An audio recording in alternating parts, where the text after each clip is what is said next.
예수님보다 약 280년 전에 태어난 중국의 사상가 한비자라는 사람이 쓴 나라가 망하는 47가지 징조라는 글이 있습니다.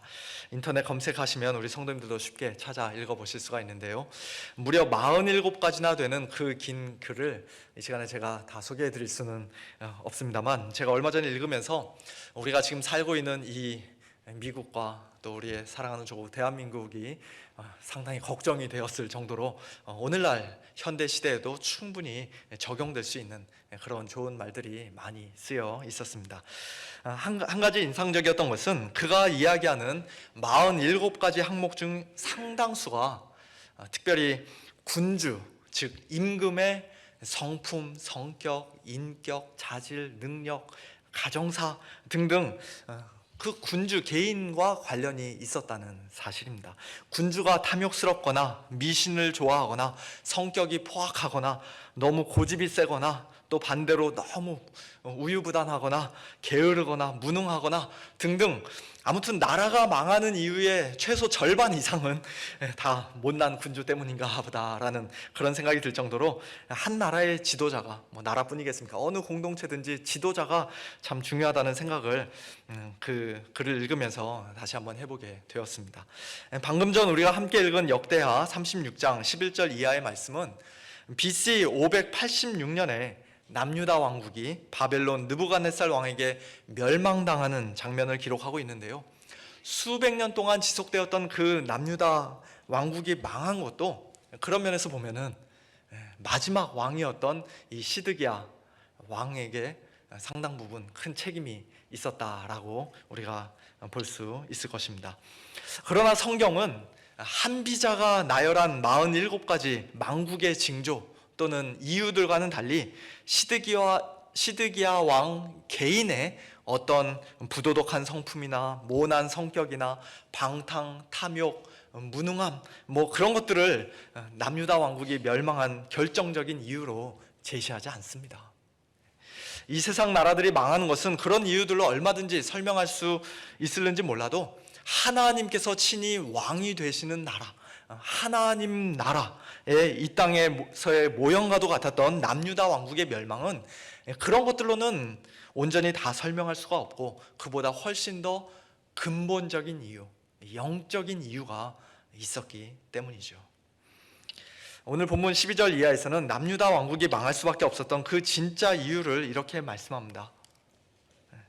시드기야 왕이 그의 하나님 여호와 보시기에 악을 행하고, 선지자 예레미야가 여호와의 말씀으로 일러도 그 앞에서, 즉 예레미야 앞에서, 하나님의 말씀을 전하는 선지자 예레미야 앞에서 겸손하지 아니하였다. 예레미야 선지자가 일찍이 시드기야 왕에게 전했던 하나님의 말씀, 그 내용에 대해서는 예레미야서에 잘 나와 있는데요, 한마디로 애굽을 의지하지 말고 바벨론에게 항복하라는 것이었습니다. 그것은 예레미야의 개인적인 조언이나 충고가 아니라 하나님의 분명한 뜻이요, 하나님의 엄중한 말씀이었습니다. 그러나 시드기야는 처음에는 그렇게 하겠노라고 바벨론의 느부갓네살 왕에게 하나님의 이름을 걸고 충성을 맹세했었지만, 하나님을 가리켜 했던 그 맹세를 중간에 깨버리고, 즉 느부갓네살 왕을 배반하고 자기 목을 곧게 하며 마음을 완악하게 하여 이스라엘 하나님 여호와께로 돌아오지 않았다라고 오늘 본문 13절에서는 말씀합니다. 왕이 이처럼 적극적으로 하나님 보시기에 악을 행하고 하나님의 말씀 앞에 교만하며 하나님께로 순순히 돌아오지 않으니 그 아래에 있는 자들이 도대체 무엇을 보고 배울 수 있었겠습니까? 14절을 보니까 모든 제사장들의 우두머리들과 백성도 크게 범죄하여 이방 모든 가증한 일을 따라서, 하나님의 진리의 말씀을 따라서가 아니라 이방인들의 우상 숭배하는 그 방식과 세상의 가치관을 따라서 하나님의 성전, 예루살렘 성전을 더럽혔다라고 말씀합니다. 하나님의 말씀이 무시당하면 무엇보다도 예배가 타락하고 하나님의 성전이 더럽혀지는 것은 불을 보듯이 너무나도 뻔한 일이지요. 이어지는 15절과 16절에서는 이스라엘 백성들 가운데 오랫동안 지속되어 왔던 매우 고질적인 죄, 어떤 면에서는 하나님의 진노가 마침내 그들에게 임하게 된 결정적인 이유라고도 할 수 있는 그런 큰 죄에 대해서 말씀합니다. 그 조상들의 하나님 여호와께서 그의 백성과 그 거하시는 곳을 아끼사 부지런히 그의 사신들을 그 백성에게 보내어 이르셨으나, 말씀하셨으나 그의 백성이 하나님의 사신들을 비웃고 그의 말씀을 멸시하며 그의 선지자를 욕하여 여호와의 진노를 그의 백성에게 미치게 하여 회복할 수 없게 하였다라고 말씀합니다. 이 역시도 하나님의 말씀과 관련된 죄라는 것을 우리가 보게 됩니다. 수백 년에 걸쳐 하나님께서 부지런히 보내신 하나님의 사신들, 사자들을 비웃고 하나님의 말씀을 멸시하며 하나님의 선지자들을 욕하던 그 백성들의 죄가 조금씩 계속 쌓이고 쌓이다가 시드기야 왕 때 드디어 하나님의 그 진노의 잔이 가득 찬 것입니다. 어느 정도로 찼습니까? 회복할 수 없을 정도로, 직역하면 고칠 수 없을 정도로, 마치 불치병에 걸린 사람처럼, 무서운 불치병에 걸린 사람처럼 도저히 치유할 수 없을 정도로 그들의 죄가 하나님이 정하신 한계치를 넘었고 하나님의 진노의 잔이 가득 찼습니다. 그래서 결국 남유다 왕국이 멸망하게 된 것이죠. 사랑하는 성도 여러분, 이와 같은 시드기야 왕의 죄가, 또 제사장들과 백성들의 죄가 혹시 오늘 우리에게도 동일하게 있지는 않은지 이 시간 우리 자신의 모습을 한번 정직하게 살펴보기를 원합니다. 특별히 오늘 본문에서 여러 번 계속 반복되고 가장 두드러지게 강조되었던 죄, 하나님의 말씀을 교만한 마음으로 멸시하고 하나님께서 보내신 사신들, 선지자들을 비웃으며 욕하는 그런 무서운 죄가 혹시 우리에게도 있지는 않습니까? 겉으로 대놓고 아주 노골적으로 그렇게 하는 분은 당연히 우리 가운데 아무도 안 계실 것입니다. 하지만 속으로는, 마음으로는 어떻습니까? 하나님의 말씀이 우리 귀에 들려질 때, 설교자들을 통하여 예배 시간에 말씀이 선포되고 전해질 때 우리는 그 말씀을 과연 어떤 마음으로, 어떤 자세로 듣습니까? 겸손한 마음으로, 하나님을 경외하는 마음으로 아멘으로 화답하며 듣습니까? 아니면 교만한 마음으로, 목이 곧고 완악한 마음으로, 비웃고 멸시하는 마음으로, 또는 지겨워 죽겠다, 대충 하고 빨리 끝내지, 뭐 그런 마음으로 아예 처음부터 귀를 딱 막고 몸만 앉아있는 것은 혹시 아닙니까? 하나님의 말씀을 우리가 어떻게, 어떤 자세로 듣는가 하는 것은 하나님 앞에서 우리의 영적인 상태를 점검할 수 있는 굉장히 중요한 지표요, 또 어떤 면에서는 가장 결정적인 지표라고 할 수 있습니다. 이스라엘 백성이 하나님의 말씀 전하는 자들을 비웃고 욕하며 하나님의 말씀을 멸시하는 그 악한 죄를 오랫동안 지속하자, 즉 하나님의 말씀이 그들 가운데서 좋은 열매를 하나도 맺지 못하자 그들은 다시 회복할 수 없을 정도로, 도저히 고칠 수 없을 정도로 마음이 완악해졌고 결국 하나님의 무서운 진노를 받게 되었던 것처럼, 신약성경 히브리서 6장 4절 이하에서는 그와 비슷한 부류의 사람들에 대해서 이렇게 말씀합니다. 한번 빛을 받고 하늘의 은사를 맛보고 성령에 참여한 바 되고 하나님의 선한 말씀과 내세의 능력을 맛보고도 타락한 자들은 다시 새롭게 하여 회개하게 할 수 없나니, 다시 회복할 수 없나니, 다시 고칠 수 없나니, 이는 그들이 하나님의 아들을 다시 십자가에 못 박아 드러내놓고 욕되게 함이라. 땅이 그 위에 자주 내리는 비를 흡수하여 밭 가는 자들이 쓰기에 합당한 채소를 내면 하나님께 복을 받고, 그 반대로 만일 가시와 엉겅퀴를 내면 버림을 당하고 저주함에 가까워 그 마지막은 불사름이 되리라. 지난 수요일에 민수기 15장 아침 말씀 중에서도 인용했던 성경 구절인데요, 어려운 내용입니다만 조금 쉽게 풀어서 말씀드린다면 아마 이런 뜻이 될 것입니다. 어떤 사람이 교회 다니면서 일찌감치 세례를 받았고 성찬식에도 참여하고 또 과거에 나름대로 은혜를 받은 적도 있고 어떤 신비한 영적인 체험도 했었고 하나님의 말씀을 듣고 크게 감동한 적도 있었지만, 그러나 그 모든 것이 다 그저 옛날이요, 지나간 날들에 불과하기만 하다면, 내가 왕년에 얼마나 대단한 사람인지 늘 과거형으로만 이야기할 뿐, 지금 현재는 하나님의 말씀으로 인한 합당한 채소를 전혀 내지 못하고 오직 가시와 엉겅퀴만 내고 있다면, 즉 땅 위에 자주 내리는 비와 같이 하나님께서 우리 귀에 들려주시는 그 말씀으로 인한 좋은 열매를 하나도 맺지 못한 채, 참된 회개와 믿음으로 반응하지 못한 채 그의 마음밭에 떨어지는 하나님의 말씀이 고스란히 다 그대로 튕겨져 나오고 점점 더 마음이 완악해지고 있다면, 그런 사람들은 다시 새롭게 하여 회개하게 할 수 없을 정도로, 다시 회복할 수 없고 도저히 고칠 수 없을 정도로 타락한 자들이라는 것입니다.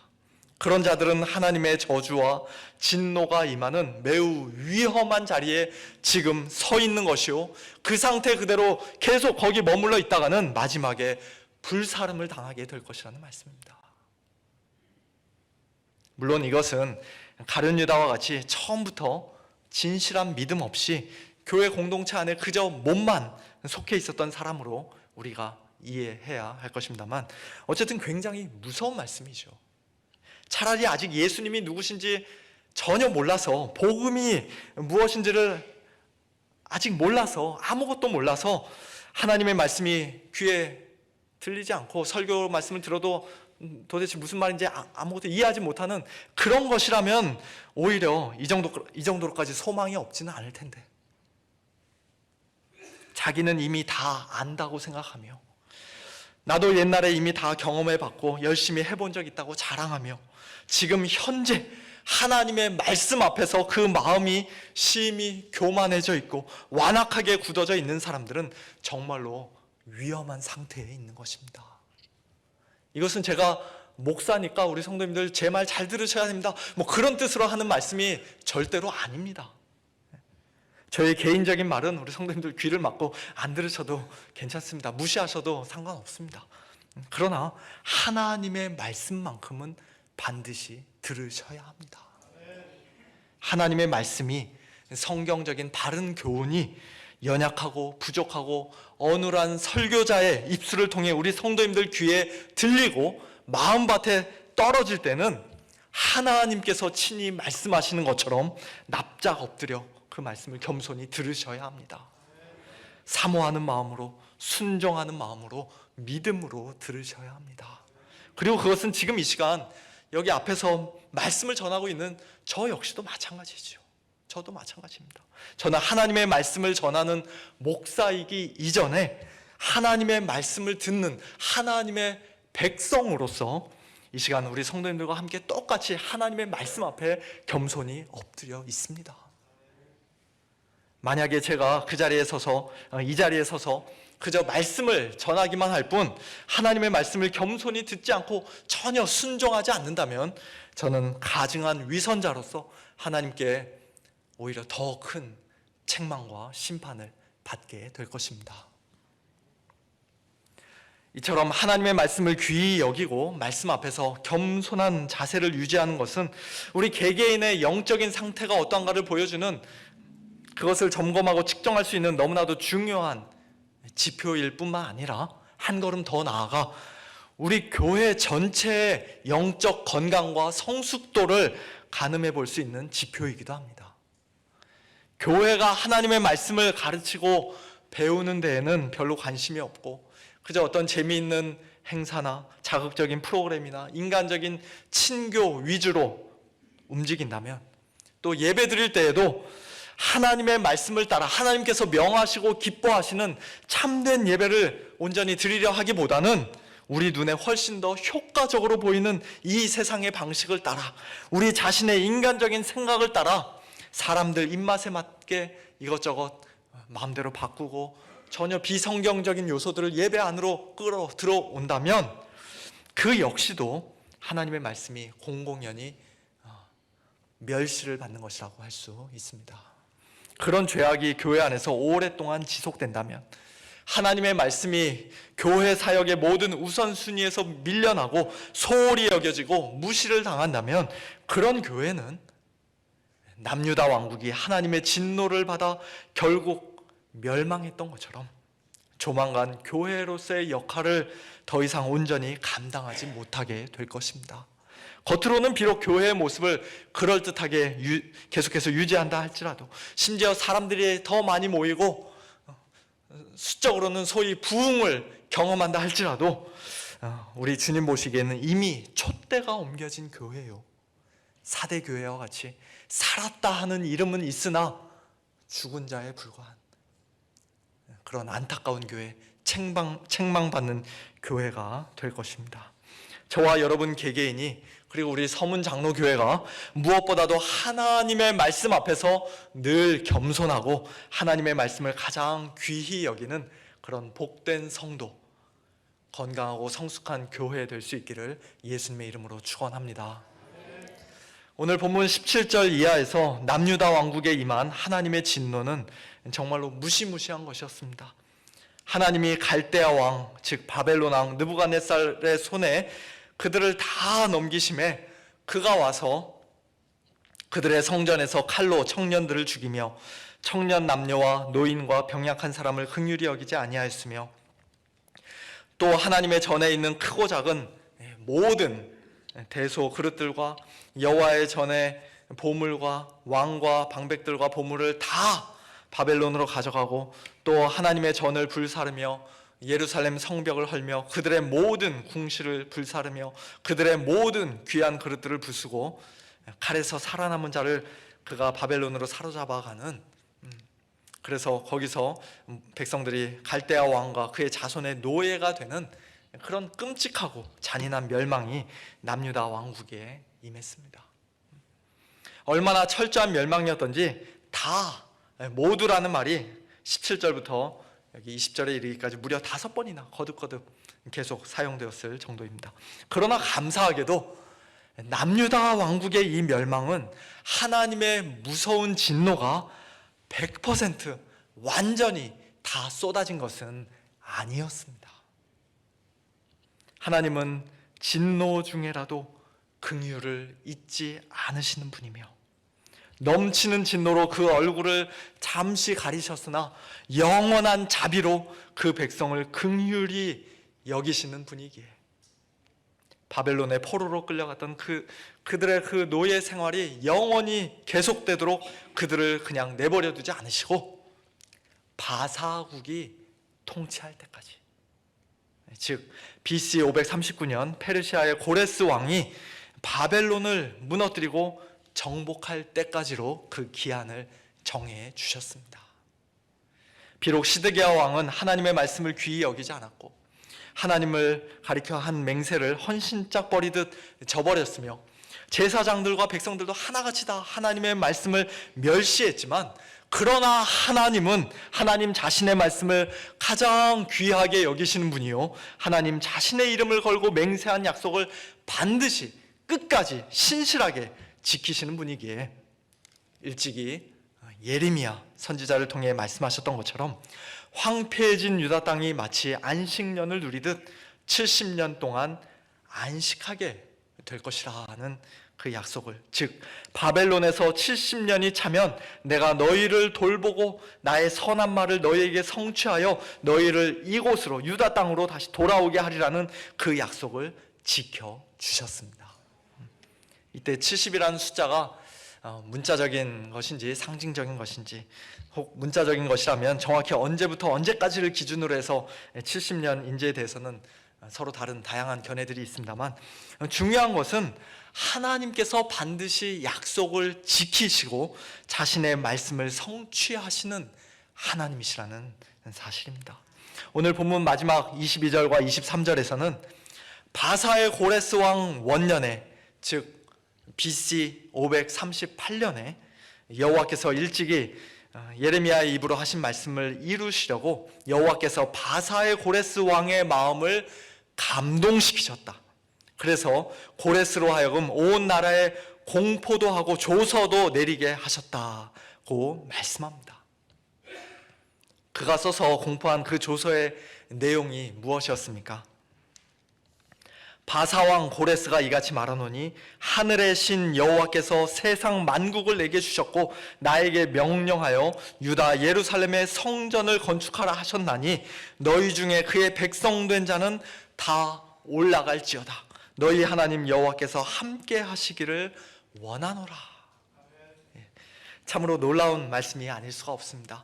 정복한 강대국의 왕이 정복당한 약소국의 백성들을 아무런 조건 없이 포로 상태, 노예 상태에서 풀어주고 그들의 땅으로 다시 돌려보내는 것만 해도 충분히 놀라운 일인데, 그들의 신을 위해 성전을 건축하라고, 예루살렘 성전을 건축하라고 적극적으로 명령하며, 또 나중에는 성전 건축에 필요한 그 비용과 재료까지 실제로 다 넉넉하게 제공해주는, 후원해주는 그런 일은 정말로 역사상 그 유래를 찾아볼 수 없는 놀라운 일이 아닐 수가 없습니다. 이 세상 모든 국가들의 흥망성쇠와 이 세상 모든 왕들의 마음까지도 다 만왕의 왕이요 하늘의 신이신 여호와 하나님의 전능하신 손 안에 있다는 사실을 우리는 오늘 이 말씀을 통해서 다시 한번 배우게 됩니다. 그의 마음을 감동시키셔서, 고레스 왕의 마음을 감동시키셔서 이런 놀라운 일을 하나님께서 행하신 것이에요. 그러므로 우리가 참 나라의 지도자들, 대통령들을 위해서 기도할 때 이와 같은 기도를 해야 할 것입니다. 하나님, 위정자들의 마음을 감동시켜 주십시오. 비록 우리가 보기에는 똑바로 정치를 못하고 있는 것처럼 보일 때가 많이 있지만 하나님 불쌍히 여겨주십시오. 그 마음을 감동시키셔서 하나님이 기뻐하시는 길로 걸어갈 수 있도록, 하나님을 두려워하며 정말 국민들 사랑하는 정치를 할 수 있도록 하나님 도와주십시오. 대통령을 위해서, 위정자들 위해서 그렇게 기도하시고 또 교회 리더들을 위해서도 그렇게 기도해 주시기를 부탁드립니다. 이처럼 바벨론에서 포로 생활, 노예 생활을 하던 하나님의 백성들은 다 유대 땅으로 돌아가라고, 예루살렘으로 올라가 성전을 다시 건축하라고 고레스 왕이 내린 이 명령은 또 한편으로는 이제 그들을 향한 하나님의 진노가 완전히 그쳤고 하나님께서 다시 그들과 함께 하실 것이라는, 그들 가운데 다시 거하실 것이라는 하나님의 약속과 복된 소망의 말씀이기도 합니다.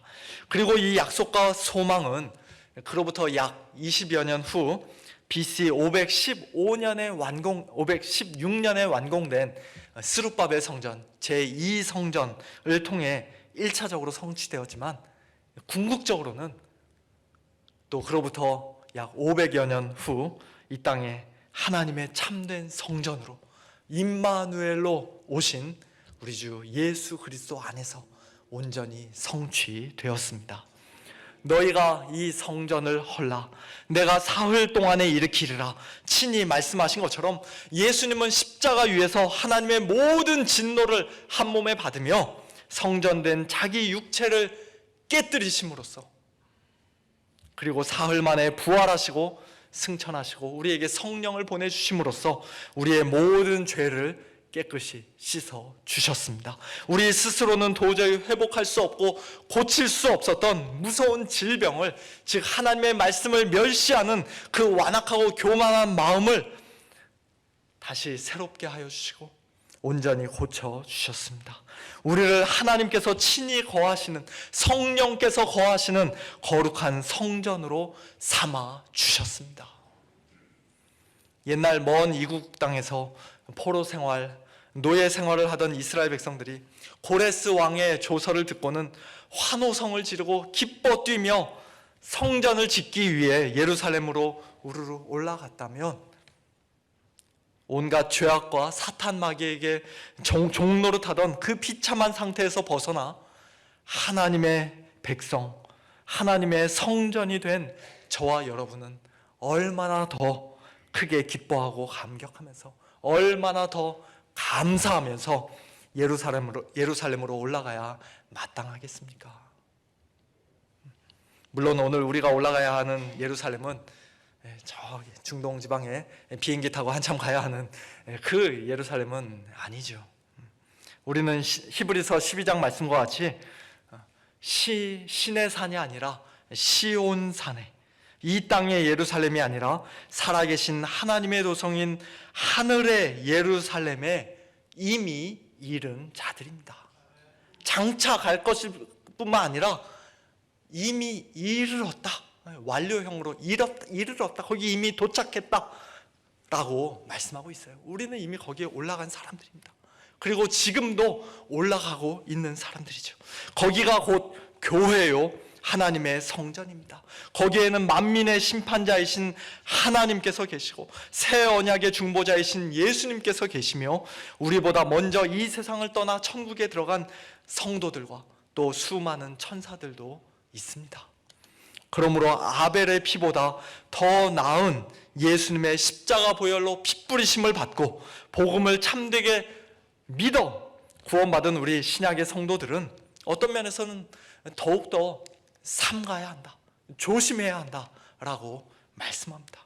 말씀하신 일을, 곧 하나님을, 그리고 하나님의 말씀을 우리는 거역하지 말아야 합니다. 땅에서 경고하신 일을 거역한 그들이, 즉 하나님의 율법의 말씀을 거스르고 멸시하고 불순종했던 구약의 이스라엘 백성들이 하나님의 심판과 진노를 피하지 못하였거든 하물며 하늘로부터 경고하신 일을 배반하는 우리일까 보냐라고 히브리서 기자는 말씀합니다. 아들을 통하여 우리에게 하신 하나님의 마지막 말씀인 이 복음을 저버리고 멸시하고 배반하는 자들에게는 더 이상 구원의 소망이 없으며 또 다른 구원의 길이 없다는 말씀입니다. 그러므로 우리가 흔들리지 않는 나라를 받았은즉, 영원한 하나님의 나라를 기업으로 받았은즉 우리는 은혜를 받아야 합니다. 또는 감사해야 합니다. 경건함과 두려움으로 하나님을 기쁘시게 섬겨야 합니다. 우리 예배 가운데 하나님의 크신 은혜와 사랑에 대한 그 감사와 감격이, 구원의 기쁨과 즐거움이, 또한 살아계신 하나님, 소멸하는 불이신 하나님께 대한 경건한 두려움이 있어야 합니다. 노예적인 공포와 형벌에 대한 두려움이 아니라 하나님 앞에서 교만하지 않고 하나님의 말씀을 멸시하지 않는, 하나님 앞에서 늘 겸손하고 하나님의 말씀을 가장 귀히 여기는 그와 같은 경외심이 우리에게 있어야 합니다. 저와 여러분이 하나님의 백성으로서, 하나님의 교회와 성전으로서 매주일 이렇게 함께 모여 예배 드릴 때마다 우리는 성령 안에서 실제로 하나님의 도성, 하늘의 예루살렘으로 올라가 하나님과 어린 양 예수 그리스도의 보좌 앞에 엎드려 예배 드리는 것이에요. 우리는 지금 하나님 보좌 앞에서 지금 하늘 도성에서 예배 드리고 있는 것입니다. 그리고 그 복된 천상의 예배를 우리는 이 땅을 떠나 천국에 올라가는 날 우리의 두 눈으로 똑똑히 보고 훨씬 더 생생하게 참여하게 될 것입니다. 그리고 마지막 날 예수님의 재림과 더불어 임할 새 하늘과 새 땅, 새 예루살렘 성에서는 영광스러운 부활의 몸을 입고 우리 모두 영원토록 우리와 함께 하시는 하나님을 큰 소리로 찬양하며 어린 양 예수 그리스도를 찬양하며 기쁨으로 예배 드릴 것입니다. 너희 중에 그의 백성된 자는 다 올라갈지어다. 너희 하나님 여호와께서 함께 하시기를 원하노라는 이 복된 말씀에 믿음으로, 기쁨으로, 아멘으로 화답하며 즐거이 순종하는 복된 저와 여러분, 우리 모두가 될 수 있기를 예수님의 이름으로 축원합니다.